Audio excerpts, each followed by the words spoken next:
Baiklah, halo semuanya, apa kabar kalian semua? Ya, saya rasa saya akhirnya bisa kembali lagi bertemu kalian, ya, setelah seminggu ini, ya. Dan pada kesempatan kali ini saya akan membahas dua mukjizat sekaligus sesuai janji saya, ya. Janji saya, yakni tentang maut dalam kuali dan memberi makan 100 orang. Yang bawahnya, yang 100 orang sebenarnya aku sudah pernah jelaskan pada video-video awal. Sebab video-video awal saya ngebahas mukjizat juga tentang Elisa, ya. Oke, yang pertama kita akan bahas maut dalam kuali yang bisa dibaca di 2 Raja-Raja 4 ayat 38 sampai 41, dilanjutkan di ayat bawahnya yang tentang memberi makan 100 orang sampai selesai, ya.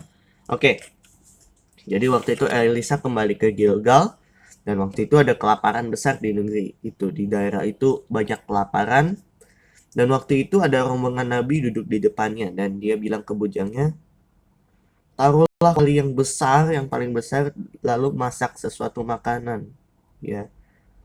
Lalu seorang dari para nabi itu mencari sayuran dan ternyata yang mereka ngambil itu adalah sayuran liar, ya. Jadi sayuran yang gak jelas dari mana, ya. Di saat ada masalah kita terkadang mencari cara lain yang justru malah menyusahkan kita, tambah menyusahkan, gitu, ya. Setelah itu semuanya pulang, sayurnya dimasak, dan setelah dimakan orangnya keracunan, pada keracunan. Mereka berteriak, maut itu ada dalam kuali itu, abdi Allah. Dan mereka nggak kuat makan itu. Dan setelah itu Elisa bilang, ambil tepung. Maka dilempar itu ke kuali dan dia bilang, cedoklah sekarang bagi orang ini supaya mereka makan. Maka malah mereka lebih sehat sih. Setelah dikasih tepung, tuh, mujizat terjadi, nggak ada orang yang sakit, ya, begitu, ya.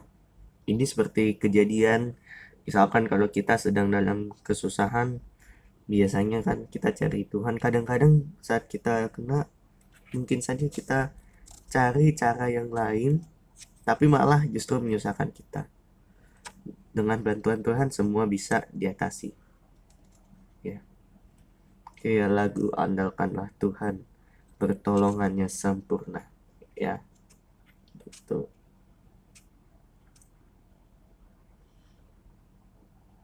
Dan sekarang kita akan membahas yang 100 orang, ya. Yang beberapa tahun lalu saya sempat bahas. Jadi ada seorang dari Baal Salisa, ya. Dia bawa roti, ya. Sekitar 20 roti lah. Serta ada gandum pada sebuah kantong. Jadi 20 roti sama satu kantong. Tetapi pelayannya bilang, bagaimana aku dapat menghidangkan ini ke 100 orang? Karena Elisa menyuruh dia untuk kasih makan ke 100 orang. Bingung dia harus ngapain. Setelah itu Elisa bilang, berikan pada mereka makan. Sebab Tuhan berkata, sebab orang akan makan bahkan ada sisanya.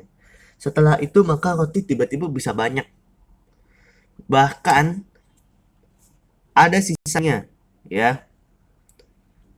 Roti yang cuma 20 dikalikan Tuhan berlipat kali ganda, bahkan 5 kali karena jumlah orang 100, bahkan lebih dari itu, lebih dari 5 kali lipat. Sebab ada sisanya juga sesuai firman Tuhan, ya. Jadi lebih dari 5 kali lipat sehingga semua orang makan dan kenyang, ya. Bahkan ada sisanya sesuai dengan firman Tuhan, ya. Dan orang yang membawa roti ini sebenarnya adalah orang dari Baal Salisa, ya. Itu aja. Ini lebih ke kita percaya, ya.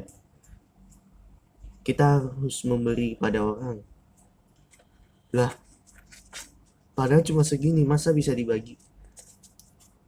Ini gambaran Kalau kita memberi, Tuhan juga tetap memberkati kita. Bahkan kita akan mendapat lebih dari apapun itu.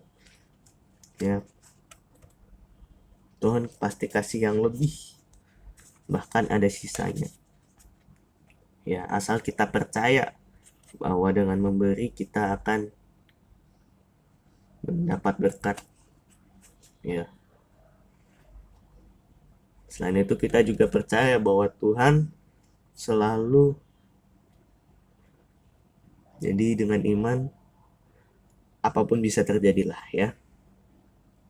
Dari roti sedikit bisa jadi banyak.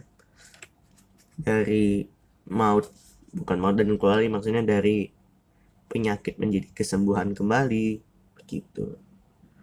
Baiklah, sekian firman pada kali ini. Mohon maaf bila ada kekurangan pada kesempatan kali ini. Minggu depan saya akan membahas tentang Naaman yang sudah pernah saya bahas. Ya. Tapi kali ini saya akan membahas ulang minggu depan secara full ya. Gitu. Ya. Setelah itu nanti di minggu terakhir saya akan membahas 2 mukjizat lagi. Ya. 2 keajaiban unik lagi. Oke. Sekian firman pada kali ini. Mohon maaf bila ada kekurangan lagi. Mohon maaf. Terima kasih, Tuhan Yesus memberkati.